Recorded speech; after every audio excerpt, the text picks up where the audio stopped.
Hello and welcome to Earthquake Tip number 16. My name is Shailesh Kumar Agarwal, Executive Director of BMTPC, and I'm going to present to you all about earthquakes, its concepts, terminologies, and how to construct buildings and structures to withstand earthquake forces through 32 earthquake tips, which are authored by Professor C.V.R. Murthy, mentored by Professor Sudhir Kumar Jain, and developed by IIT Kanpur in association with Building Materials and Technology Promotion Council, that is BMTPC.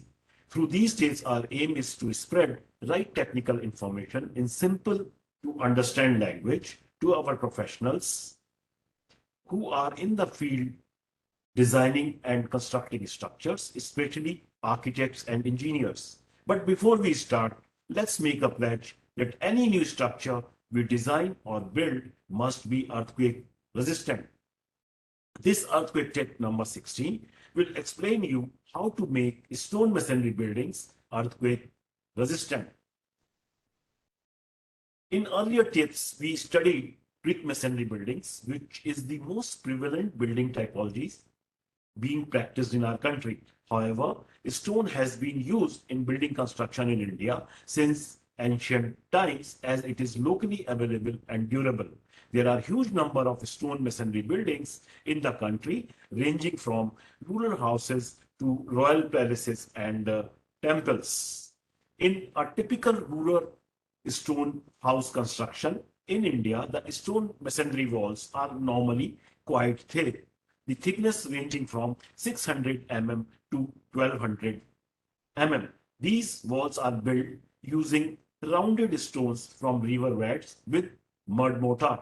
The walls are constructed generally with stones placed in random manner and hence do not have the usual layers or courses as seen in brick masonry walls. These uncoursed walls have two exterior vertical layers called leaves or whites of large stones filled in between with loose stone, rubble, and mud mortar. A typical uncoursed random stone masonry wall, also known as UCR masonry wall, is shown in this figure.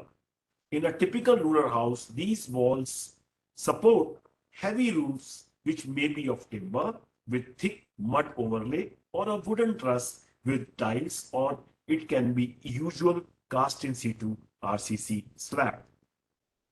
These stone masonry construction with large wall thickness and robust appearance because of stone may be considered safe by general public, but this is not the case. These buildings are one of the most efficient building system for earthquake resistance point of view. Let me tell you the main deficiencies of these construction. Number one, excessive wall thickness. Secondly, absence of any connection between two outer layers, that is whites. Thirdly, use of round stones instead of shaped stones. These buildings have shown very poor performance during past earthquakes, not only in India, but also in other countries as Greece, Iran, Turkey, and former Yugoslavia. Let me show you this picture of 1993 Khilari, that is Latur, Maharashtra earthquake, where more than 8,000 people lost their life on account of failure of traditional stone masonry buildings.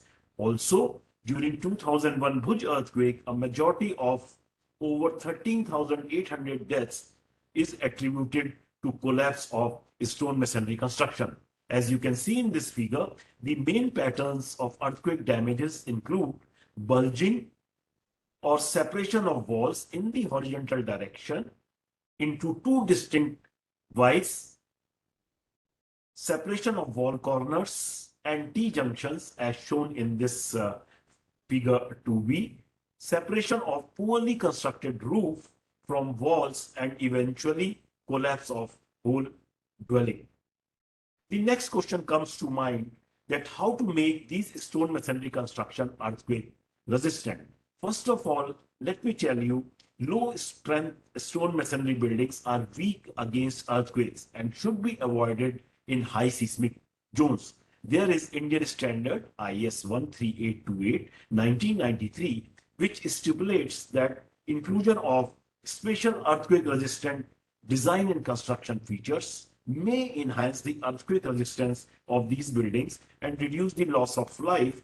However, in spite of earthquake resistant features, these buildings may not become totally free from heavy damage and even collapse in case of major earthquake.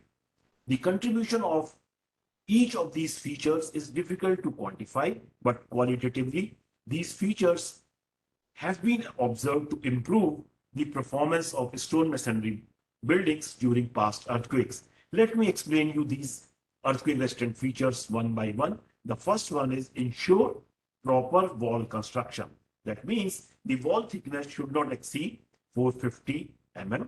Round stone boulders should not be used in the construction. Instead, the stone should be shaped using chisels and hammers. Use of mud mortar should be avoided in high seismic zones. Instead, cement sand mortar should be 1:6 or richer, and lime sand mortar 1:3 or richer should be used.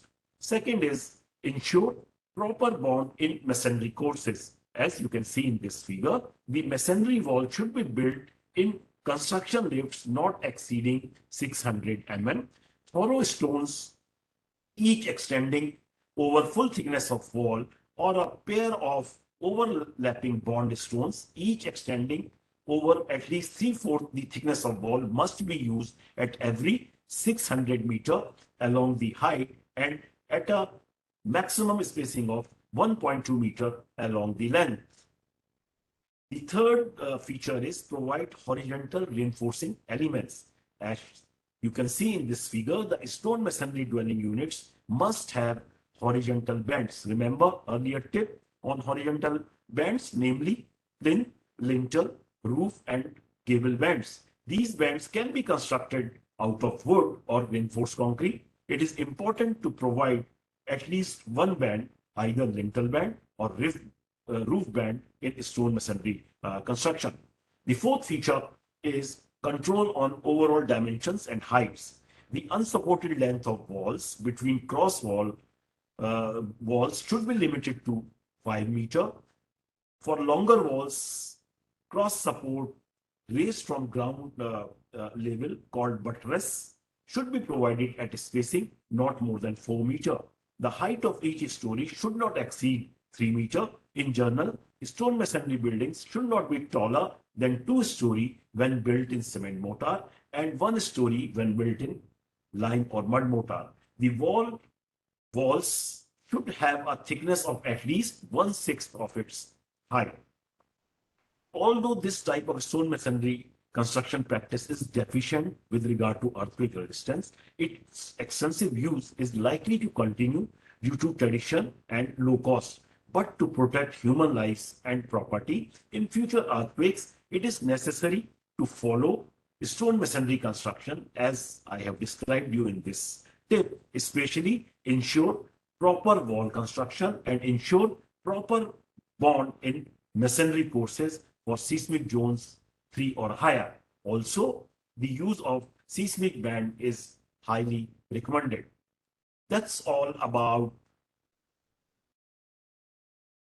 earthquake tip number 16. You can download the tip from www.bmtpc.org. The next earthquake tip number 17 will be on how do earthquakes affect reinforced concrete buildings. Thank you.